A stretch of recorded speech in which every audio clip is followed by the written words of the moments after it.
जसं देव आपल्याला देत आहे. तो विषय आहे आमच्यासाठी कोण जाईल. आमेन. काय विषय आहे?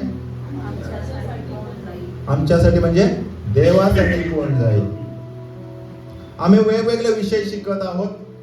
प्रार्थनेचा विषय शिकलो आपण, प्रार्थना काय आहे, कशी करावी, वचनाबद्दल शिकलो, विश्वासाबद्दल शिकलो, चर्च बद्दल शिकलो. परंतु हे सर्व शिकत असताना एक पायरीने आपण अजून एक पुढे पायरी जात आहोत की परमेश्वर आता म्हणत आहे की तुम्ही तयार आहात. तुम्ही आत्म्याने भरलेला आहात. सुरुवात झालेली आहे, आत्म्याने भरलेला आहात. थोडंफार का होईना, परिपूर्ण नाही, परंतु परमेश्वर हे का करत आहे? त्याची इच्छा आहे, त्याची महान आज्ञा आम्ही पूर्ण करावी. हालेलुया. त्याची महान आज्ञा पूर्ण करावी. मग ते पूर्ण करण्यासाठी देव कोणाला निवडतो? तर तो म्हणतो माझ्यासाठी कोण जाईल. पहा, जो बाप आहे, जो आमचा स्वर्गीय बाप आहे, तो आमचा पिता आहे. त्या पित्याकडे आम्ही मागतो. काही गोष्टी लगेच देतो, काही दिवसांनी काही देतो, काही दिवसांनी तो देणार आहे. कारण त्याच्या प्रत्येक प्रार्थनेमध्ये होय आणि आमेन आहे. तो करणार. प्रत्येक गोष्टीचा समय आहे. पण आम्ही मागतच राहायचं का? मागत राहायचं म्हणजे उद्देश काय मला सांगायचं की मागतच फक्त राहायचं का? आमचं काम फक्त मागणं आहे का? बाप्पा मला दे, डॅडी मला हे दे, मम्मी मला हे दे, हेच मागायचं का? पण आपण ज्या वेळेस परिपूर्ण होतो, काही वयाचं, काही वयोमर्यादा आपल्याला येते. उदाहरणार्थ भारतामध्ये 18 वर्ष पूर्ण झाल्यानंतर अधिकार दिला जातं ड्रायव्हिंगचं, वोटिंगचं. त्याचप्रमाणे आम्ही आता जड अन्न खाण्यासाठी तयार आहोत. कुठवर आम्ही निर्यात दुधाची अपेक्षा करणार देवाकडे. हालेलुया. आणि ते केल्यानंतर आम्ही बापाकडे मागतो का? आमचा अधिकार आहे. बापाकडे मागण्याचा मुलाचा अधिकार आहे, मुलीचा अधिकार आहे. आणि बापाकडे मागतो, बाप देतो. पण काही वयानंतर, काही लिमिट नंतर परमेश्वर त्याची इच्छा ही आहे की आम्ही त्याच्यासाठी कर्तव्य पण पूर्ण करावं. अधिकार आहे. भारतीय संविधानामध्ये तुम्ही पाहिलं तर भारतात अधिकार पण आहे. आमचा अधिकार आहे. भारतात स्वतंत्रता आहे. आम्हाला पुलपीटवर बोलण्याचा अधिकार आहे. लोक जमून प्रार्थना करण्याचा अधिकार आपल्याला आहे. पण आमचं कर्तव्य पण आहे काय? की शेजाऱ्या पाजाऱ्यांना आमचा त्रास व्हायला नको. ज्या ठिकाणी आम्ही प्रार्थना घेतो त्या ठिकाणी घाण वगैरे कचरा होऊ नये. मी का सांगतो जगातल्या गोष्टी? तर आपल्या जगातल्या लोकांसाठी या गोष्टी खूप महत्वाच्या आहेत. परंतु या सर्व करत असताना अधिकार आम्हाला जसं आहे ना, आम्ही अधिकाराने मागतो का नाही पित्याकडे? आम्ही प्रार्थना करतो आणि तो उत्तर देतोय. आमच्या लेकरा बाळांना सांभाळतोय, मंडळीला सांभाळतोय. पण आम्ही आमचं कर्तव्य पूर्ण करतो का?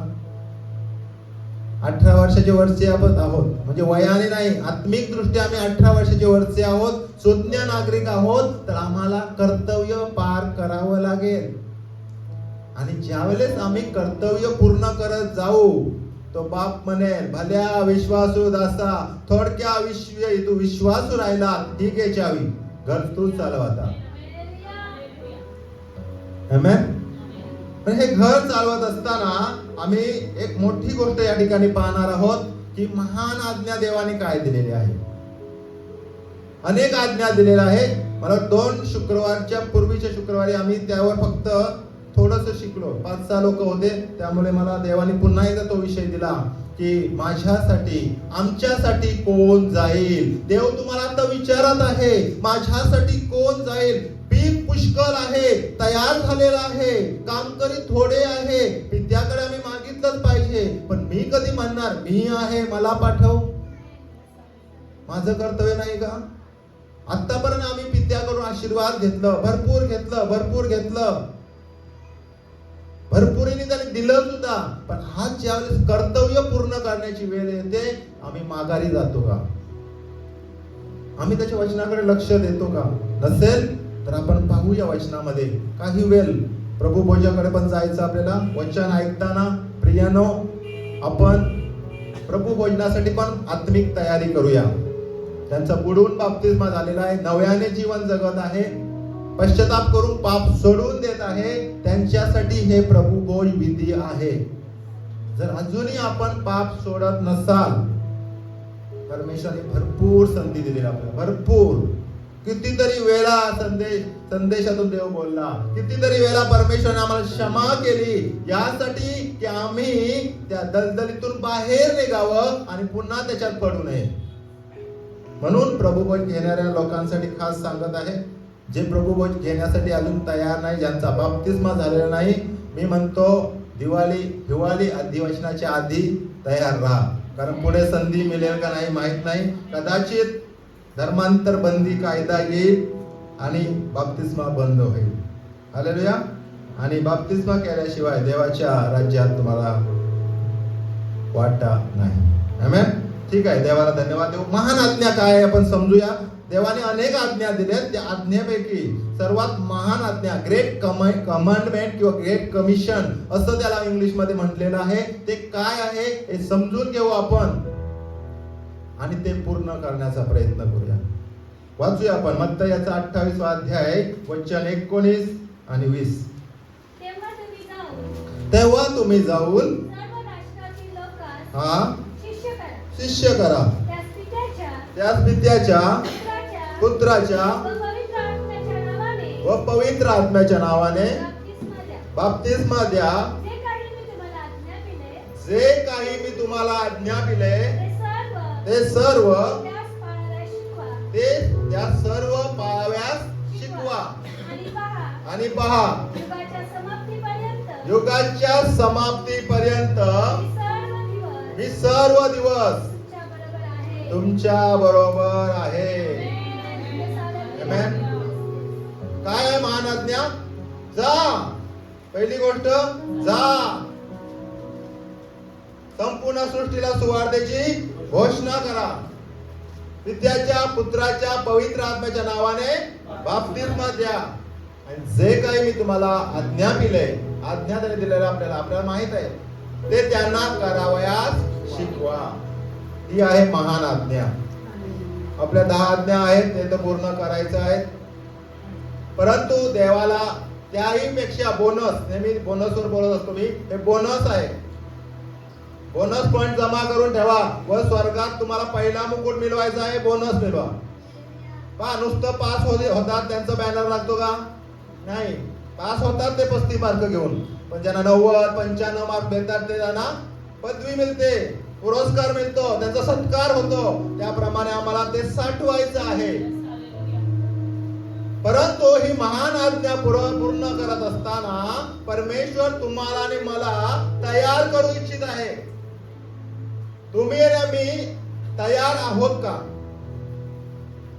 वचनातून आपण पाहणार की आपण तयार आहोत का? त्या ठिकाणी आपण वाचलं तर यशायाचा 6वा अध्याय वचन 8 वाचूया आपण, म्हणजे समजेल तुम्हाला देवाची काय इच्छा आहे. वचन 6 अध्याय 6 वचन 8.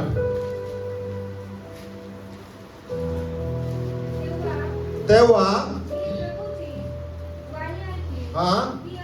ती अशी की मी कोणाला पाठवू, आमच्यासाठी कोण जाईल? तेव्हा मी म्हणालो, पहा मी आहे, मला पाठव. कोण म्हणतोय? यशाया म्हणतोय. हालेलुया. यशाया कधी म्हणतो माहितीये? 8वं वचन वाचलं आपण, त्यापूर्वीचे पहिल्या 7 वचन जर वाचलं ना आपण, त्यानंतर आम्हाला समजेल की परमेश्वराने आम्हाला निवडलेलं आहे का त्याची आज्ञा पाळण्यासाठी, त्याचे महान आज्ञा पूर्ण करण्यासाठी. त्याने जर आम्हाला निवडलंय तर आम्हाला पाहायचं आहे 7 वचनामध्ये की कसं त्याचं जीवन होतं, त्याने काय केलं, त्यामुळे त्याला आज्ञा दिली की आमच्यासाठी कोण जाईल. देव सर्वांनाच निवडत नाही आहे, कारण देवाचं वचन म्हणते की बोलावलेले पुष्कळ आहेत. जगात किती ख्रिस्तीचा शिक्का मारलेले लोक आहेत, जगात भरपूर आहेत. परंतु आम्ही जे आज मंडळीमध्ये आहोत, चर्च मध्ये आहोत, ते निवडलेले आहोत. आमेन म्हणा की निवडलेलं समज तुम्हाला सिलेक्टेड. इंग्लिश खूप चांगलं करतो आपल्याला. सिलेक्टेड पीपल आहोत आपण. आम्ही निवडलेले आहोत म्हणून चर्च मध्ये आहोत. आज कितीतरी लोक या केडगाव मध्ये आहेत जे ख्रिस्ती म्हणणारे आहेत परंतु चर्चच्या बाहेर आहेत, फिरत आहे इकडे तिकडं. परंतु आम्हाला त्याने निवडलेले आहे यासाठी की आम्ही जाऊन फळ द्यावं आणि ते फळ टिकावं. हालेलुया. आम्हाला जर अजूनही वाटत असेल की आम्हाला निवडलेलं नाही आहे, फक्त पास्टर्सना, कमिटीला, पालखी बाईला एवढंच त्यांनाच निवडलेलं आहे, हे तुमचं गैरसमज आहे. कारण जो कोणी देवाचा ज्या कोणाला देवाचा आत्मा चालवतो ते देवपुत्र आहेत. ज्या कोणाला देवाचा आत्मा चालवतो ते देवकन्या आहेत. तुम्ही आणि मी आणि तुम्ही देवपुत्र देवकन्या आहोत म्हणून त्याच्या मंदिरात आज आहोत. म्हणून आम्ही निवडलेले असताना आम्हाला वाटतं तसं आम्ही चालून चालणार नाही, आमच्या समजीप्रमाणे चालून चालणार नाही. पण देवाची इच्छा आहे की तुम्ही जावं आणि तुम्ही फळ द्यावं. पण फळ देण्यापूर्वी देव आम्हाला तयार करतो. आज या वचनातून आम्ही पाहणार आहोत की कसं देव तयार करतो. प्रियानो, 5वं शुभवर्त मी आणि तुम्ही आहोत. कदाचित येत्या दिवसात आम्ही ऐकलं की बायबल नसणार, 4 शुभवर्तमान आमच्याकडे नसणार, परंतु 5वा शुभवर्तमान कोणीच काढून घेऊ शकत नाहीये. तुम्ही आणि मी जाणार, पित्याच्या पुत्राच्या नावाने त्यांना बाप्तिस्मा देणार आणि जे काही आमच्या पित्याने आम्हाला शिकवलेलं आज्ञा दिलेलं आहे ते त्यांना करावयास शिकवणार आणि ते फळ टिकून राहणार आणि देवाचं गौरव होणार. त्यात उद्देश काय? उद्देश एकच आहे प्रियानो, आम्ही सर्वजण उचललं जावं. ज्यावेळेस येशू येईल सुरकुती विरहित वधू म्हणून आम्ही त्याला सामोरे जाऊ, आम्ही उचलले जाऊ आणि त्याच्या बरोबर हजारो वर्ष त्या स्वर्गामध्ये राज्य करू. तिथं रडणं नाही, दात खाणं नाही, टॅबलेट खाणं, औषध पिणं, दारू पिणं, गुटखा तंबाखू खाणं काही नाही. घरातले कष्ट नाही, भांडी घासायचं नाही, धुणं धुवायचं नाही, काय नाही. थोडक्यात सांगतो त्या स्वर्गामध्ये काय आहे. सोन्याचा रस्ता आहे. 1 ग्रॅम सोन्यासाठी आम्हाला काय काय कष्ट करावं लागत आहे. 1,17,000 रुपये तोळा झाले 10 ग्रॅम सोन्याचा रस्ता आहे. तिकडं तुम्हाला कष्ट करायचं नाही, तिथं फक्त आहे स्तुती आराधना. ते म्हणत आहे तू जो पवित्र पवित्र पवित्र, एवढंच तुम्हाला त्या ठिकाणी करायचं आहे. आराधना स्तुती याच्याशिवाय तुम्हाला तिथं काही करायचं नाही. भूक लागली तर एकाच झाडावर 12 प्रकारची फळं आहेत, तोडून खायचं. तहान लागली तर जिवंत नद्या वाहत आहे, तृप्त व्हा त्याने. त्यासाठी खटपट करूया प्रियानो. आमेन. या ठिकाणी यशया म्हणतो मी आहे मला पाठव. आज यशयाप्रमाणे तुम्हाला जर परमेश्वराने हाक मारावी, परमेश्वराने तुमची निवड करावी अशी तुमची इच्छा असेल तर आज आपण वाचूया यशयाचा 6वा अध्याय वचन 1 पासून वाचूया. हा त्या वर्षी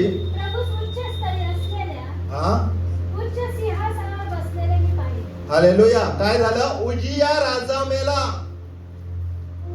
उजिया राजा सुरुवातीला खूप चांगला वागत होता, त्यानंतर तो अयोग्य गोष्टी करू लागला. राजाने केल्याप्रमाणे प्रजा पण बिघडवू लागले आणि सर्व काही वाईट घटना घडायला लागले. परंतु यशया हा एक चांगला मनुष्य त्या ठिकाणी होता. यशया जोपर्यंत जिवंत होता ना तोपर्यंत देवाची वाणी झाली नाही, देवाची वाणी वरून आली नाही. प्रियानो, उजिया हा वाईट राजा होता, कुकर्म करणारा होता, अयोग्य करणारा होता. म्हणून देवाची इच्छा आहे तुमच्या आणि माझ्यातला उजिया मेला पाहिजे. काय ते उजिया? मूर्तीपूजा, दुरात्मा, शैतानी हमले याच्या बरोबर जाणे हे मूर्तीपूजा सारखं पण आहे. आम्ही मूर्तीपूजा करत नाही असं म्हणतो, पण त्या मूर्तीच्या गोष्टीमध्ये सहभागी होणं म्हणजेच पण मूर्तीपूजा आहे, कारण आम्ही त्यात सहभागी होतो. अयोग्य गोष्टी करतो, वासनेत व्यसनात गुरफटून जातो आणि मग आम्ही उजियामध्ये गणले जातो. परंतु जर तुमची आणि माझी निवड ते महान आज्ञा पूर्ण करण्यासाठी देवाने माझी आणि तुमची निवड करावी असं तुम्हाला वाटत असेल तर तुमच्या आणि माझ्यातला उजिया राजा आम्हाला पहिला मारावा लागेल. उजिया राजा मेला तिकडे, मी मारला नाही त्याला. देवाची इच्छा आहे तुमच्यातले दुष्कर्म, अयोग्य गोष्टी, वासना, व्यसन मारून टाकावं. तो म्हणतो जोपर्यंत तुमची तयारी होत नाही तोपर्यंत तो जबरदस्ती कोणावर करत नाही. अनेक लोक तुमच्यासाठी प्रार्थना करत आहेत तुमचं जीवन बदलावं म्हणून, वासना व्यसनातून बाहेर निघावं म्हणून, पण तुमची जर इच्छा नसेल तर देव जबरदस्ती करत नाहीये. आणि उशिया राजा मेला आणि मग काय झालं पुढं? त्या वर्षी प्रभू उच्च स्तरी असलेल्या हा उच्च सिंहासनावर बसलेले मी पाहिले. हालेलुया. कोणी पाहिलं? यशायाने पाहिलं. त्याच्या घराच्या सोब्यानी मंदिर व्यापून गेले होते. Praise the Lord.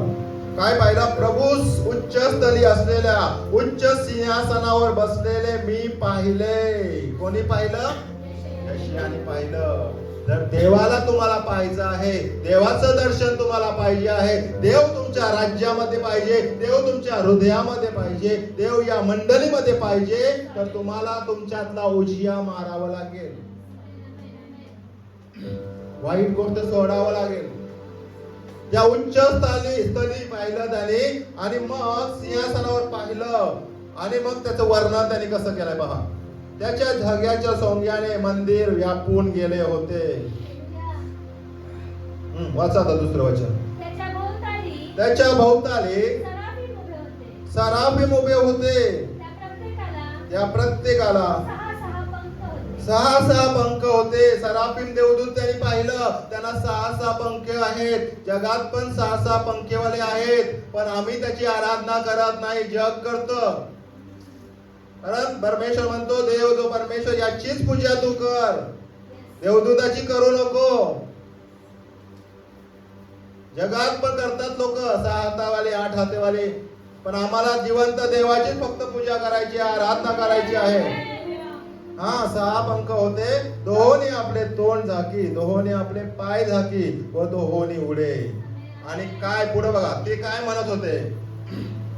तिसरं वचन. ते आळीपाळीने उच्च स्वराने म्हणत होते. गीत गातो आपण, पवित्र अति पवित्र पवित्र अति पवित्र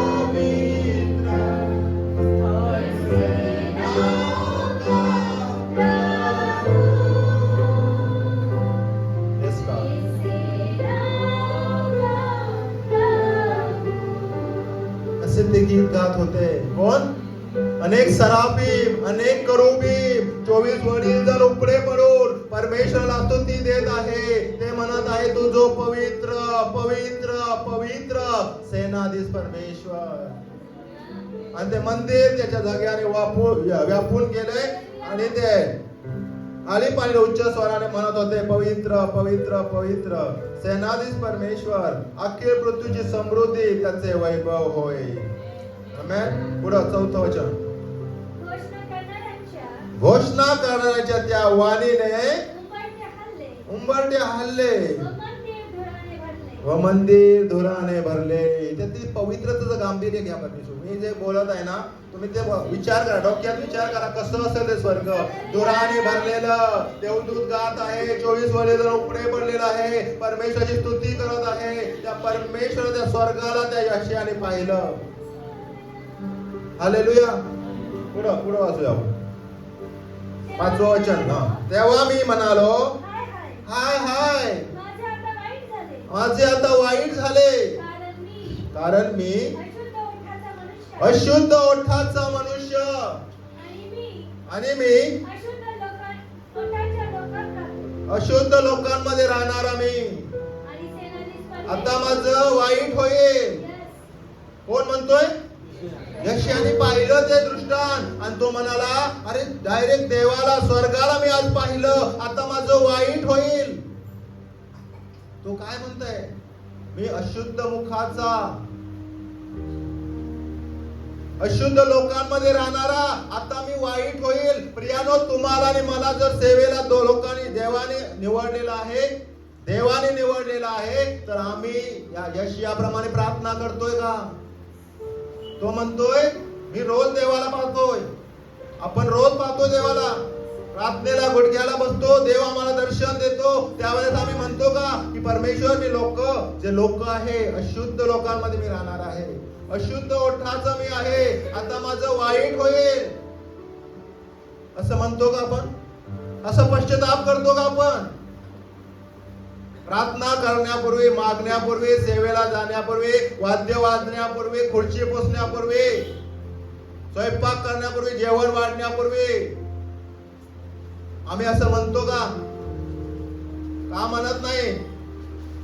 एवढे पवित्र आहोत का आपण? आपण म्हणतोय, तुम्ही फक्त नाही, मी पण. थर थर कापलं पाहिजे आपण, कारण जिवंत देवाच्या मंदिरात येत आहोत आपण. जिवंत देवाच्या त्या मेजामध्ये भाग घेण्यासाठी आपण येत आहोत. हालेलुया. विचार करतो का आपण कधी? सहज घेतो आपण, सहज. कदाचित माझं पाहण्याचा दृष्टिकोन वेगळा असं, पण देव मला दाखवत आहे, काही लोक पवित्रतेत येतात, पण काही लोकांना अजूनही परिस्थिती माहित नाही कसं यावं. तो म्हणतोय मेजामध्ये जेव्हा एक भाग घेतो आपण, तो म्हणतो हे पवित्र आहे, माझ्या स्मरणार्थ करा. देवाच्या स्मरणार्थ ज्यावेळेस आम्ही हे करतो, तेव्हा परमेश्वर काय म्हणत आहे? माझ्यासाठी कोण जाईल? हे शब्द ऐकण्यापूर्वी यशया काय म्हणतोय? मी अशुद्ध मुखाचा, अशुद्ध ओठाचा, अशुद्ध लोकांमध्ये मी राहतोय. काय काय अशुद्ध ऐकतोय. लोकांमध्ये गेल्यानंतर माझं मुख सुटतं, मी काही बोलतोय. लोकांमध्ये गेल्यानंतर चालू असतं रील, लोकांचं रील पाहत बसतो मी. देवाला काय उत्तर देणार तुम्ही? आणि त्यावेळी त्यांनी पाहिलं आणि परमेश्वराने तो काय म्हणतो पश्चातापी अंतकरणाने? मी अशुद्ध मुखाचा, अशुद्ध ओठाचा, अशुद्ध लोकांमध्ये राहणारा, आता माझं वाईट होईल. देवाने यशाला निवडलं. यशा स्वतः म्हणतो मी वाईट आहे. आज तुमच्यातले अनेक लोक म्हणत असतील मी वाईट आहे, मी कमजोर आहे, माझ्यात कमीपणा आहे, मी कधी देवाचं काम केलं नाही, मला कसं निवडणार तो? प्रियानो, या ठिकाणी आम्हाला शिकावयास मिळतं, अशुद्ध मुखाचा, अशुद्ध लोकांमध्ये राहणाऱ्या यशाला त्यांनी निवडलं. तुम्हाला आणि मला का निवडणार नाही? प्रियानो, फक्त तुम्हाला म्हणायचं आहे, अप्पा मी आहे, मला पाठव.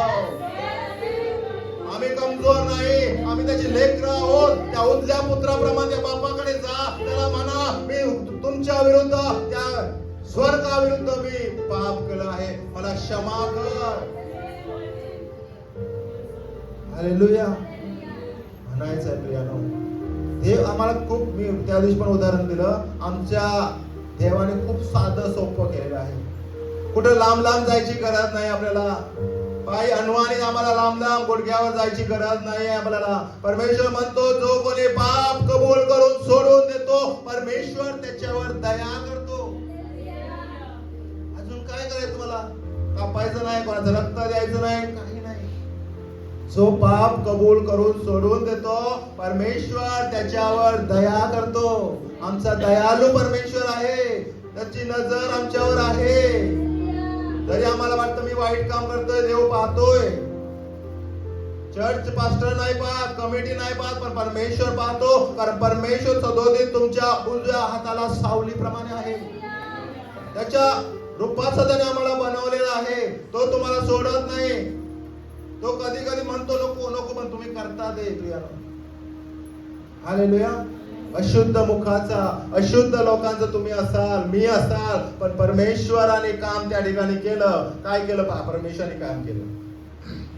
मग एक सराफीम, 6वं वचन, मग एक सराफदूत वेदीवरील काय आणलं? इंगल. स्वर्ग राज्यातल्या वेदीवर इंगल ठेवलेला आहे, आणि तो इंगल ते अग्नी आणलं. आणि मग काय केलं? इंगल आणून चिमट्यात धरलं, आणि हाती धरून देवदूताने काय केलं? म्हणजे यशियाकडे आला आणि त्याच्या ओठाला लावला. कोणाच्या? यशाच्या ओठाला लावला.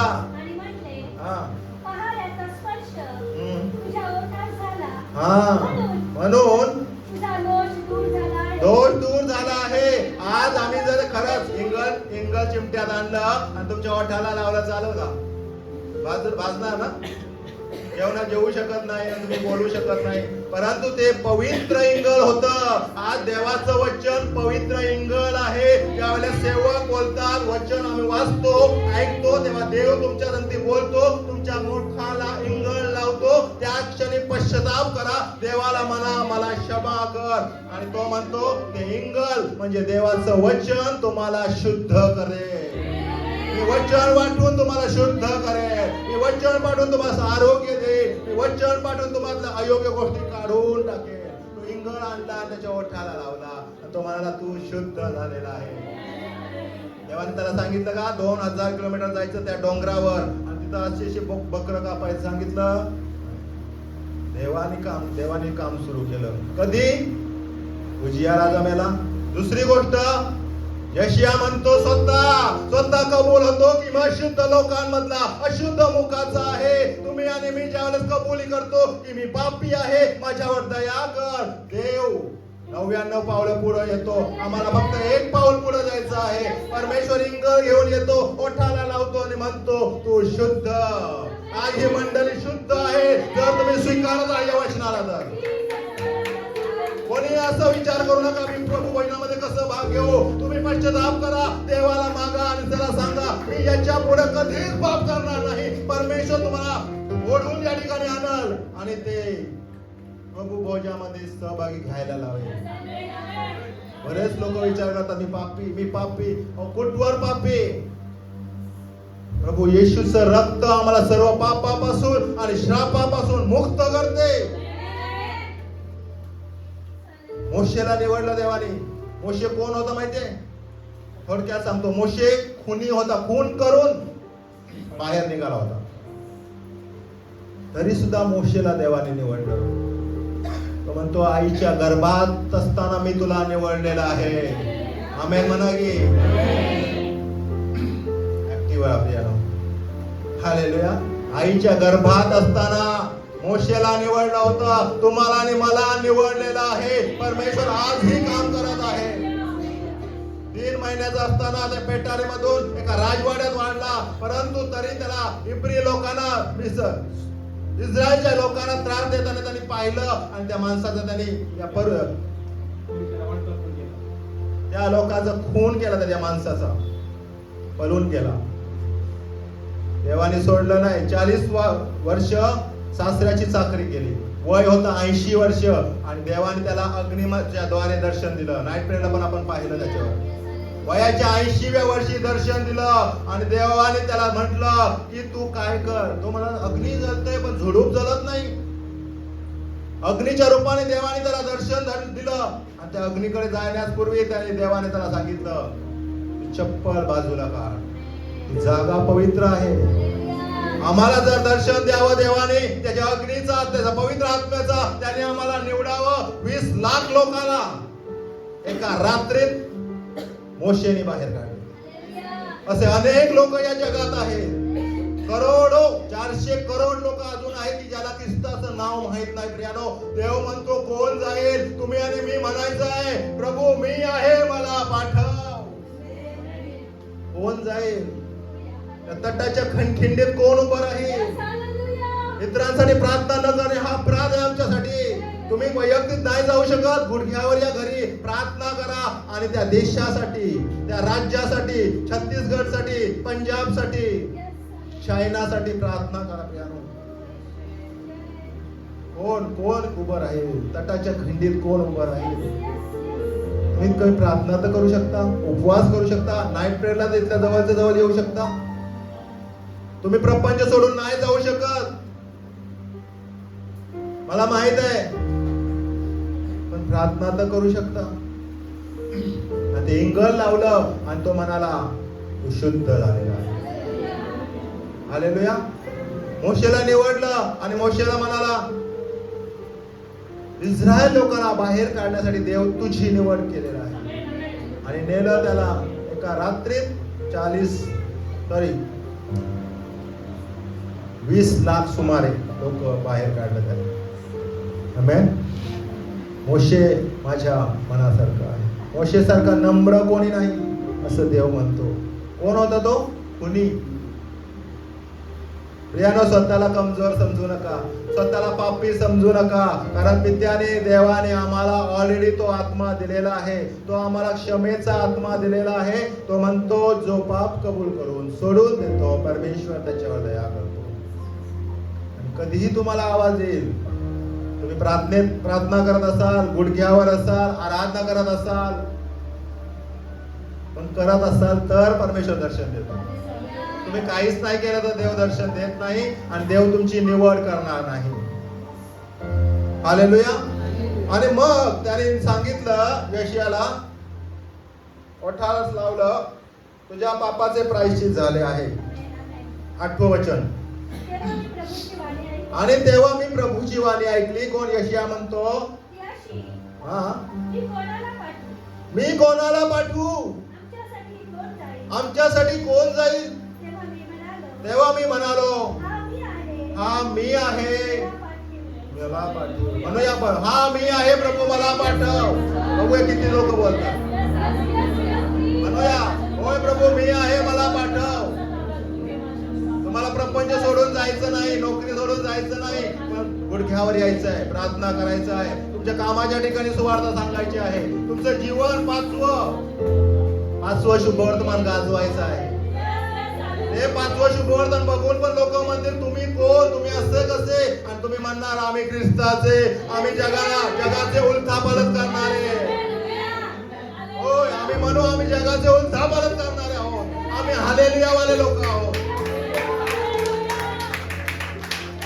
होय, तुमच्या प्रार्थनेने तुमच्या कामाच्या ठिकाणी अद्भुत काम करणार देव. तुमच्या कामाच्या ठिकाणी अनेक व्यसनातील लोक बाहेर निघतील. व्यसनातून विचार कर, कारण त्यांनी अधिकार दिला. काय? ते आज्ञा केली आणि त्या अधिकार दिला. वाचा पुन्हा, काय अधिकार दिला त्यांनी? 20वा मत्तेचा 28वा अध्याय वचन 20 वाचा. बघ काय अधिकार. फक्त कर्तव्य पार करायचे, अधिकार बघा काय म्हणतो त्याला. हा, आज्ञा दिली आहे. हा, पुढं. हा, आणि पहा देव काय म्हणत आहे? काळाच्या किंवा जगाच्या समाप्तीपर्यंत मी सर्व दिवस तुमच्या बरोबर आहे. पुढं वाचलं काय आहे का? पुढं काय? हालेलुया. तर असं परमेश्वराने त्याला निवडलं आणि तो म्हणाला आमच्यासाठी कोण जाईल? यशाया म्हणतो मी आहे, मला पाठव. पण प्रियानो, आम्ही काय करत आहोत आज? जीवाने ऐकत आहोत का? पुन्हा एकदा सांगतो, तुम्हाला पास्टर होऊन कुठल्या तरी पंजाब, छत्तीसगड या ठिकाणी जायची गरज नाही. जर देवा प्रेरणा देईल तर देव तुम्हाला त्याचा तसा पण उपयोग करेल. परंतु काय करायचं आहे? आम्हाला उपवास करावा. अनेक राज्यामध्ये आज कायदे आलेले आहेत. अनेक राज्यामध्ये छळ आहे, निंदा आहे, विश्वासाची निंदा होत आहे, विनाकारण नाश करत आहेत, मंदिरं तोडत आहेत. आम्हाला प्रार्थना करायचं आहे. 20 लाख लोकांना मोशेने काढलं बाहेर. लहानपणापासून आईच्या गर्भात असतापासून त्याला निवडलेलं आहे. तुम्ही आणि मी पहिल्यांदाच मी सांगितलं की आम्हाला त्यांनी निवडलेले आहोत. मोशे सारखं निवडलेलं आहे. तुम्ही कुठं पाळण्याचा प्रयत्न करा, देव बांधून तुम्हाला तिथंच आणणार, तुमच्याकडून सेवा करून घेणार. आमेन म्हणा. निनवे शहरामध्ये 1,20,000 लोक होते. योनाला सांगितलं निनवेला जा. वाचूया आपण वचन एकच वाचून थांबूया आपण. योनाचा पहिला अध्याय वचन 1 आणि 2 वचन वाचू आणि थांबू आपण. प्रभू भोजकडे जाऊया. योना 1 आणि 2 पहिला अध्याय. हा, हा, उठ. परमेश्वराचं वचन कोणाला? योनाला प्रकट केलं. हा, उठ, माझ्या मोठ्या निनवे शहरात जा व त्याच्या विरुद्ध आरोली कर, कारण त्याची दुष्टता पुढे आले आहे. मज पुढे आली आहे. पण योना कुठे जातो? तार्शिषला पळतोय. आम्ही कोण आहोत? योना आहोत का? म्हणून सांगतो प्रियानो, योना असू द्या, मोशे असू द्या, कोणी असू द्या, परमेश्वराच्या पुढं तुम्ही पळून जाऊ शकत नाही. त्यांनी प्रयत्न केला, तिकीट काढलं, त्या जहाजामध्ये बसलं, तार्शिषला जायला निघाला, वादळ उठलं आणि शेवटी त्याला समुद्रात फेकलं, वादळ शांत झालं. आणि देवाने तिथं संडे स्कूल नाही नेतात, संडे स्कूलची गोष्ट आहे. संडे स्कूल मध्ये ऐकतो आपण, एक मासा तयार केला होता. मासाने त्याला गिळलं आणि 3 दिवस त्याला तिथं प्रार्थना, आराधना, स्तुती आणि पश्चाताप करावं लागलं. लिहिलेलं नाही, परंतु 3 दिवस योनाने काय केलं असं तिथं? पश्चाताप केला नसेल का? प्रार्थना केली नसेल का? देवाकडे मागितलं नसेल का? देवा हो मी आहे, आता मला पाठव, मला माहित आहे मी कुठं पेलो, मी स्वर्गात गेलो तिथं आहे, पृथ्वीवर गेलो तू आहे, अधोलोकात गेलो तिथं आहे, मी कुठं पळून जाणार?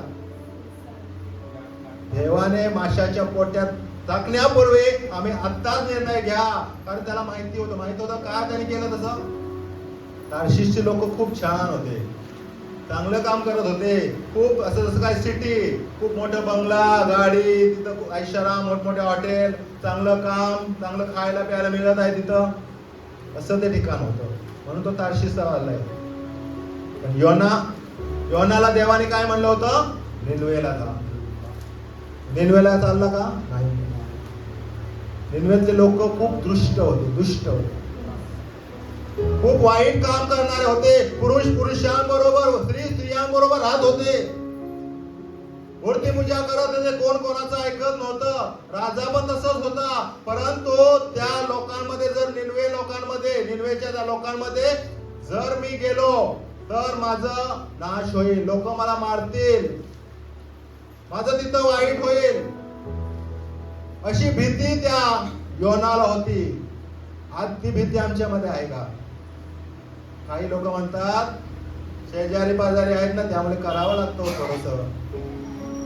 नका करू. प्युअर गोल्ड, एकदम 24 कॅरेट सोनं, 22 कॅरेट लोक आम्हाला त्यात मिक्स होतं आणि मिक्स होऊन मग वेगवेगळ्या गुंतागुंती होते. निनवे शहरातले लोक वाईट होते म्हणून तो जात नव्हता. आज आम्हाला वाटतं आमचे शेजारी आमचे वाईट करतील जर त्यांच्यात मिक्स नाही झालं.